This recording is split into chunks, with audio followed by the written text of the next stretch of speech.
Hi there, welcome back to another episode of Mary's Makes and Mends.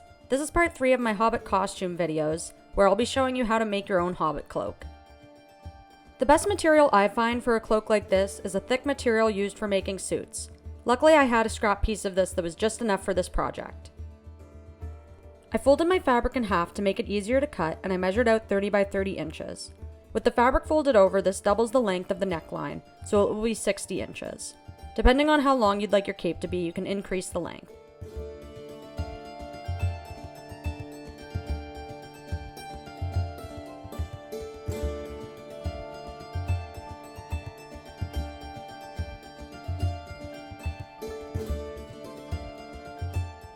One of Fern's favorite things to play with in my craft room is my measuring tape. Anytime she sees that I have it out, she comes running over.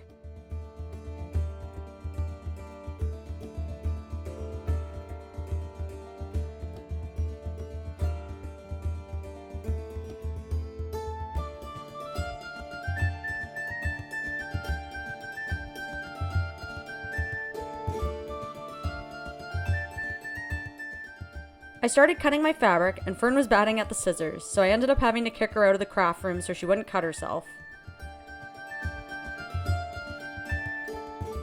At the bottom of the cape at the edge, I drew a curved line which measured 9 by 14 inches. This is to give the cloak a bit more shape rather than just having it be completely straight. The cape part of the cloak is done for now. This is how it should look.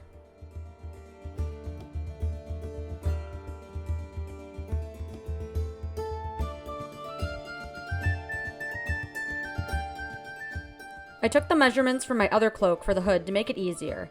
The measurements are as follows: 23 inches long from the top of the hood to the point, 16 inches long from the top to the bottom of the hood, and 14 inches for the neckline. Then I drew a slightly curved line from the point to the neckline.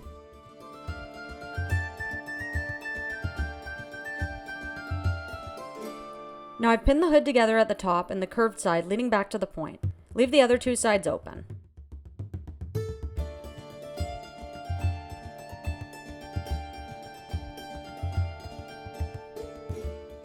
I sewed this together and ironed the seams open.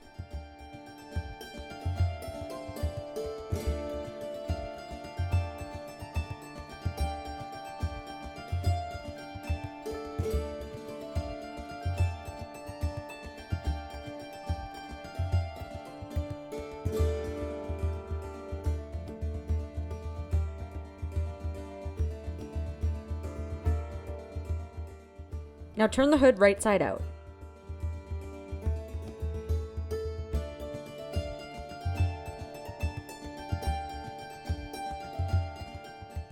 We're going to add basting stitches to the cape. Since this piece is so long, the easiest way to do this is to first quarter the cape. I fold the cape in half and place a pin to mark it. Then I fold either side to the middle and mark each piece at the fold. You'll have 3 pins placed and 4 sections marked out for basting stitches.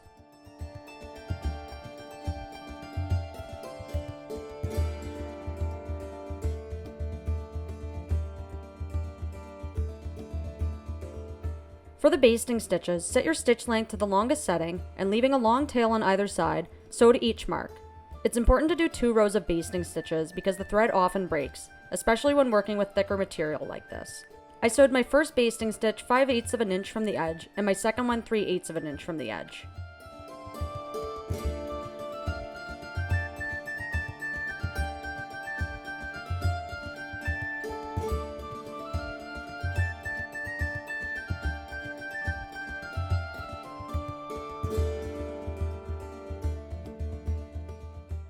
Now that all the basting stitches are in, we can start cinching them together and matching the cloak seam up with the seam of the hood.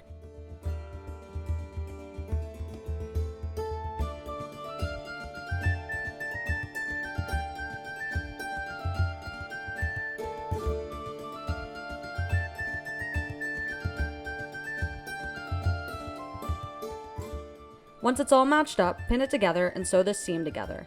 My seam allowance here is 3/8 of an inch.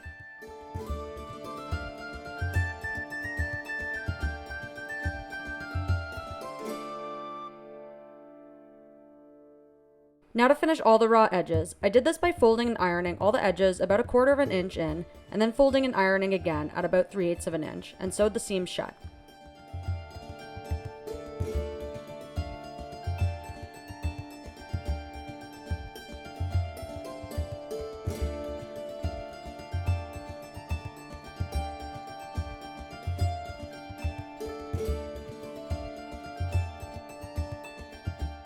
Thank you so much for watching my Hobbit costume series. If you missed the other 2 videos, I'll leave a link in the description below.